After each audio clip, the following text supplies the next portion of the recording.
આપણી તો સૌ તાલીઓથી વધાવશો। આવી નાની દીકરી આપણા સમાજ માટે ગૌરવની વાત છે। આયુષીબેન મકવાણા। બોલો વિશ્વકર્મા દાદાની જય।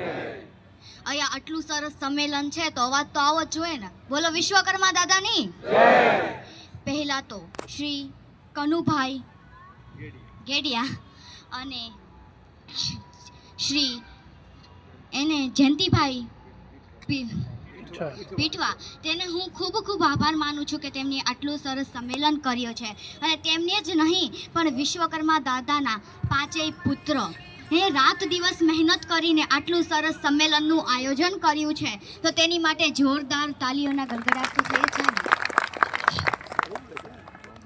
આ સૃષ્ટિના સર્જક પાલક અને પોષક એવા શ્રી પરમાત્મા વિશ્વકર્મા દાદાના શરણોમાં મારા કોટી કોટી વંદન। અને અમારી સૃષ્ટિના સર્જક પાલક અને પોષક એવા શ્રી અમને આ સૃષ્ટિના ખોળે રમતા મૂકનાર માતાઓ, પિતાઓ, વડીલો તેમજ આમંત્રિત મહેમાનોને મકવાણા આયુષી બકુલભાઈના વંદન। सिर्फ सूरज निकलने से अंधेरा नहीं मिटता, सिर्फ सूरज निकलने से अंधेरा नहीं मिटता, आंखें भी खोलनी पड़ती है रोशनी के लिए। આપણો વિશ્વકર્મા સમાજ વિકુટ પડી ગયો છે કે આપણો વિશ્વકર્મા સમાજ વિકુટ પડી ગયો છે મિત્રો, આપણે જ તેને ભેગો કરવો પડશે। અમુક લટારુઓને દૂર કરીને આપણા જ સમાજના આગેવાનોને આગળ આવવું પડશે કે અમુક લટારુઓને દૂર કરીને આપણા જ સમાજના આગેવાનોને આવવું પડશે। લોકો સાથે જોડાઈ એમના વિચાર તમારે લેવા જ પડશે। લોકો સાથે જોડાઈ અને ખાસ કરીને યુવા વર્ગને તમારી સાથે જોડો,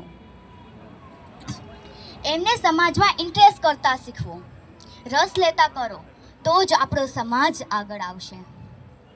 કહેવાય છે ને, લાકડાને હથોડાથી તોડી શકાય, હથોડાને આગથી પીગલાવી શકાય, આગને પાણીથી બુઝાવી શકાય, પણ સમાજમાં રહેલી એકતાને દુનિયાની કોઈ પણ તાકાત તોડી નથી શકતી।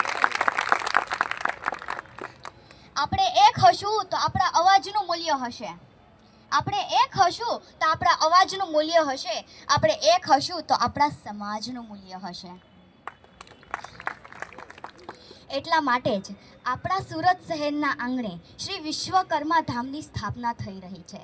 સમગ્ર વિશ્વના કલા નિપુણ, કૌશલ્ય પારંગત અને હુનરમંદ શ્રી વિશ્વકર્મા વસવાટી સમુદાયને એકજૂટ કરતું આસ્થાનું પ્રતીક એટલે કે શ્રી વિશ્વકર્મા ધામ।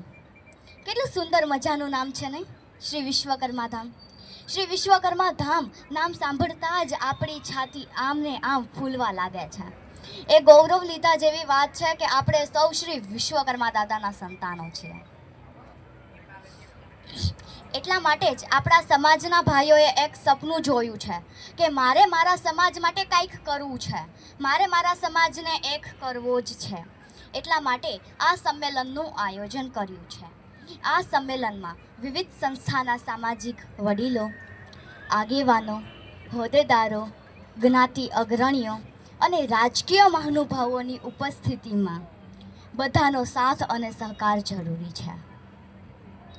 એટલા માટે જ આપણા સમાજના ભાઈઓએ એક ખુલ્લી આંખે જોયેલું સપનું છે કે મારે શ્રી વિશ્વકર્મા ધામ બનાવવું છે। એ પૂરું કઈ રીતે થાય એ હેતુથી જ શ્રી વિશ્વકર્મા પૂજન અને શ્રી વિશ્વકર્મા સંમેલનનું આયોજન કર્યું છે। તો બધા આ ભગીરથ કાર્યમાં જોડાવ અને સાથ અને સહકાર આપ સહુનો જરૂરી છે।